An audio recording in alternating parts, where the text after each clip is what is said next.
कल्पना कीजिए गाइस कि ऐसा बच्चा जिसको अपने भाई को ही सौंप दिया गया हो और उसी के पिता द्वारा, क्योंकि वो उनकी परवरिश नहीं कर पा रहे थे आर्थिक तंगी की वजह से, तो उसके बच्चे को उस समय कैसा लगा होगा, क्योंकि वो उस समय सिर्फ 6 साल का था। हेलो गाइस, स्वागत है आपका AKS वर्ल्ड में। और आज हम जिस सुपरस्टार की बात करने जा रहे हैं उनके जीवन में ये एक ऊपर आका नीचे काका फेमस एक डायलॉग था।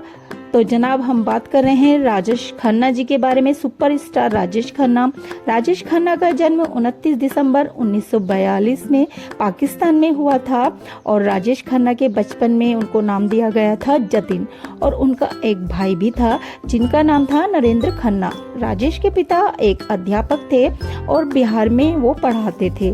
पाकिस्तान से आकर भारत में बसे बंटवारे के समय राजेश खन्ना अपने शुरुआती दिनों में आर्थिक स्थिति उनकी काफ़ी स्ट्रॉन्ग थी और उनकी खानदानी हवेली भी पाकिस्तान में थी जो कि खन्ना हवेली के नाम से जानी जाती थी, और जहां राजेश खन्ना ने अपना पूरा बचपन बिताया था वो वहां क्रिकेट भी खेलते थे। उसी समय उनकी उम्र जब 6 साल की थी तब बंटवारा हुआ और उनके पिता ने भारत को अपना देश चुना और वो वेस्ट पंजाब में अमृतसर में निवास करने लगे। यहाँ आकर सब कुछ बदल गया था, पैसा नहीं था, काम भी नहीं था, सब पाकिस्तान में ही रह गया था। अब हालात इतने ख़राब हो गए कि उनके पिता द्वारा बच्चों का पालन पोषण करने भी मुश्किल हो गया। गाइस, घर में एक दाना भी नहीं रहा खाने का और टाइम ये आ गया कि दाने दाने को वो तरस गए। उस समय उनके पिता ने एक फैसला किया कि जतिन को अपने बड़े भाई को सौंप देंगे। उनका बड़ा भाई चुन्नीलाल लीलावती मुंबई में ही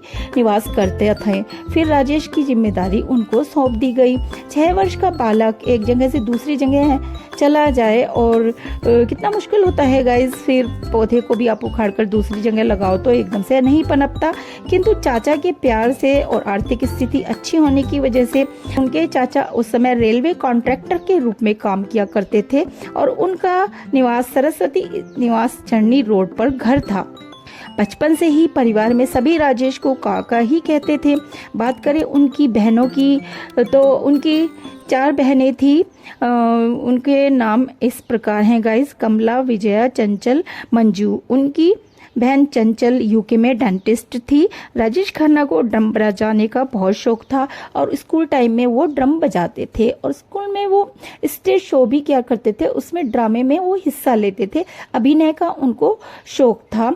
और एक और जब वो स्कूल गए तो उनके साथ एक और एक्टर जो कि बाद में सुपरस्टार ही बने उनके साथ में पढ़ा किया करते थे और उनका नाम था रवि कपूर, और आगे चलकर वो बने जितेंद्र। तो गाइस, वो तो सुपरस्टार हैं जितेंद्र भी। और उन्होंने किशन चंद्र कॉलेज से अपनी BA की डिग्री ली। कॉलेज से पहले 2 साल नौराजी वाडिया कॉलेज में भी पढ़े राजेश। जब किशन चंद्र चेलाराम कॉलेज में पुणे में ये ड्रामों में काम किया करते थे, शो में हिस्सा लेते थे और अभिनय में इनकी रुचि थी, तो एक stage show inter college drama में पार्टिसिपेट कर रहे थे। उसी समय इन्होंने काफ़ी ड्रामों में हिस्सा लिया था पहले, किंतु एक दिन ऐसा हुआ कि उन्होंने जो धर्म सिंह भारती का लिखा हुआ अंधा युग करके एक नाटक में हिस्सा लिया और एक घायल सैनिक का रोल क्या किया इन्होंने, इनकी लाइफ ही बदल गई और राजेश ने इस किरदार को इस तरह जिया जैसे वो खुद ही हों। और इसके जो चीफ गेस्ट थे वो ये कहने पर मजबूर हो गए कि तुम फिल्मों में क्यों नहीं ट्राई करते। ये बात उनके मन और मस्तिष्क दोनों में बैठ गई। फिर क्या था, काका ने फिल्मों में काम करने की ठान ली, किंतु उनके पिता को ये मंजूर नहीं था वो फिल्मों में काम करें और उन्होंने साफ मना कर दिया था। राजेश तो ठान चुके थे। अब उनको लगा कि क्यों ना वो अपने मामा से बात करें, तो उन्होंने अपने मामा से इस बारे में बात की। तो मामा ने इन्हें एक रास्ता सुझाया कि जतिन तुम अपना नाम बदल दो और फिर काम करो। तो नाम सोचा गया, मामा ने इन्हें नाम दिया राजेश। तो ये हो गए राजेश खन्ना। और आपको बता दूं गाइस कि पैसे की कमी तो नहीं रही थी और राजेश खन्ना तो पहले से अमीर हो चुके थे और अब जहाँ भी जाते थे अपनी स्पोर्ट्स कारों में ही वो जाया करते थे। तो फिर ऑडिशन देने भी वो स्पोर्ट्स कार में ही जाते थे। उस समय किसी के पास भी ऐसी कार नहीं थी। MG स्पोर्ट्स कार किसी भी फिल्म स्टार तक के पास नहीं थी गाइज। तो अपनी MG स्पोर्ट्स कार को वो जाते और अपनी गाड़ी टू चर्च गेट के पास खड़ी करते थे और रेस्टोरेंट में जाते, जहां उस समय रेस्टोरेंट में निर्देशकों का आना जाना लगा ही रहता था। कोई उन्हें नोटिस नहीं किया था पहले, और डायरेक्टर से वो कहते थे कि यदि कोई छोटा मोटा रोल भी दे दो तो मुझे अच्छा लगेगा, क्योंकि आप जानते ही हैं पैसे की तो कमी नहीं थी, किंतु उनका शौक था अभिनय। उनको सभी उस समय अवॉइड करते थे, किंतु आसपास जो बिल्डिंग्स थी उनकी बालकनी से लड़कियां राजेश खन्ना की गाड़ियों को देखती थी, क्योंकि अलग अलग गाड़ियों में वह जाया करते थे। आपको बता दें गाइस कि सबको इसके बारे में तब पता चला जब एक इंटरव्यू में शंकर जयकिशन ने इसका जिक्र किया। उन्होंने कहा कि तब उस समय हम नहीं जानते थे कि वो राजेश खन्ना है। फिर आया साल 1965 और यूनाइटेड प्रोड्यूसरों ने मिलकर एक इंडिया टैलेंट हंट का आयोजन किया। उसमें हिस्सा लेने वालों में एक नाम था राजेश खन्ना का। 10,000 से भी ज्यादा लोगों ने उसमें हिस्सा लिया और उस समय उनकी उम्र थी 23 वर्ष। तो गाइस, राजेश खन्ना उस जमाने के टैलेंट हंट का हिस्सा भी बने और विनर भी रहे। फिर आया साल 1966 और यहाँ राजेश को थोड़ी सफलता मिली और उन्हें पहली फिल्म मिली आखिरी खत, जो कि देवानंद के भाई जतिन आनंद ने डायरेक्ट की थी। इस फिल्म आखिरी खत में दुनिया में राजेश खन्ना को थोड़ी पहचान मिल गई और इसी फिल्म से इन्होंने डेब्यू किया। और फिल्म इतनी सफल तो नहीं रही, पर फिर भी भारत की तरफ से ऑस्कर के लिए बेस्ट फॉरेन लैंग्वेज के लिए से चुना गया था। और इसके बाद फिर देश में राजेश को पहचान मिल ही गई और जो उनके क्रिटिक्स थे उन्होंने आखिरी खत इतनी सफल फिल्म तो नहीं रही, फिर भी उसने राजेश खन्ना को पहचान दिला ही दी थी। फिर उन्हें एक ऐसी फिल्म मिली जिसने देश भर में उन्हें सुपरस्टार बना दिया। कहते हैं कि उनकी पहली फिल्म राज थी, किंतु आखिरी खत को ही इनकी पहली फिल्म बताया जाता है। और फिर उन्होंने फिल्म की औरत, और फिर उन्हें मिली 1967 में बहारों के सपने। चारों तरफ इनके काम की तारीफ हो रही थी। इनमें इनका खास प्रदर्शन तो ही था, बस इतना अच्छा नहीं था, किंतु शक्ति सामंत ने उन्हें एक कहानी सुनाई। कहानी में लीड रोल हीरोइन का था। राजेश खन्ना ने कहा इसमें मेरा कोई काम है नहीं और उन्होंने साफ मना कर दिया। बाद में सामंता ने इन्हें समझाया, मनाया और इनको मना ही लिया। फिल्म बनी और सामंता ने उस समय भारत को एक सुपरस्टार दे दिया। गाइस, साल था 1969। फिल्म थी आराधना, हीरोइन थी शर्मिला टैगोर। इसके बाद इन्हें डोली, इत्तेफाक, औरत, दरअसल आराधना मूवी की इन्होंने, और आराधना का पहले नाम वंदना रखा गया था। आराधना दरअसल सामंता की आराधना ने फिल्मों में राजेश खन्ना को पहला सुपरस्टार बना दिया। फिर इनको मिली राज मूवी, इसको रविंद्र दुबे ने डायरेक्ट किया था। एक ही किस्सा भी है इस मूवी के साथ जो कि हिंदू न्यूज़पेपर में शेयर किया गया था। बताया कि राज फिल्म की हीरोइन थी उस समय की जानी मानी हीरोइन बबीता, और राजेश खन्ना उन्हें सामने देखते ही नर्वस हो जाते थे। 3 बार शॉट कट हो चुका। राजेश डायलॉग डिलीवरी भी ठीक ठाक कर रहे थे, तो प्रॉब्लम थी बॉडी लैंग्वेज मूवमेंट में, वो बिल्कुल खराब था। डायरेक्टर कट बोल रहे थे, फिर डायरेक्टर ने यही सीन खुद करके दिखाया और कि इस तरह करो। राजेश खन्ना बाद में सोचकर हंसने लगे थे कि उनसे वो सीन नहीं हो पा रहा था, डायरेक्टर ने खुद करके दिखाया।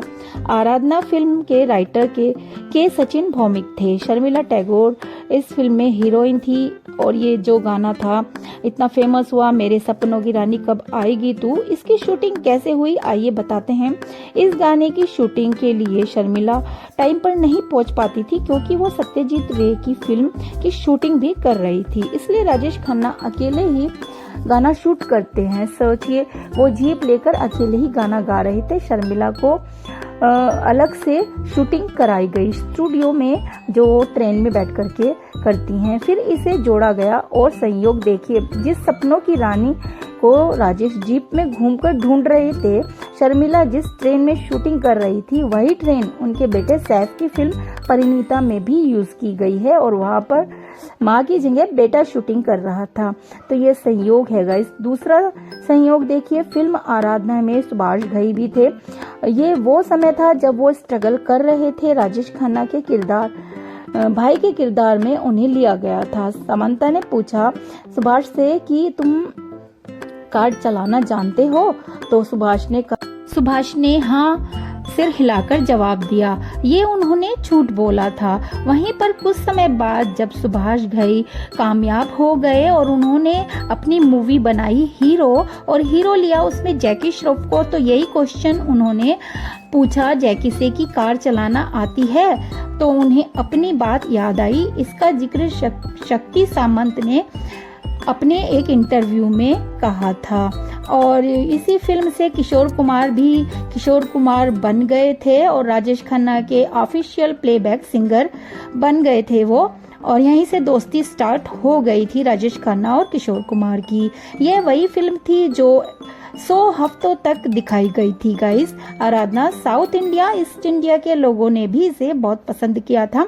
इसके बाद कटी पतंग, सच्चा झूठा, आपकी पसंद, और एक बात और वो ये है कि राजेश खन्ना और किशोर कुमार की दोस्ती पक्की हो गई थी। अब जितनी भी फिल्में राजेश खन्ना की आई उसमें सब गाने किशोर ने ही गाए। और एक बात और थी राजेश खन्ना की कि उनकी मूवी में एक गाना बर्फीली जगह पर जरूर होता था। वो ये डिमांड रखते थे डायरेक्टर से कि एक गाना ऐसा होगा।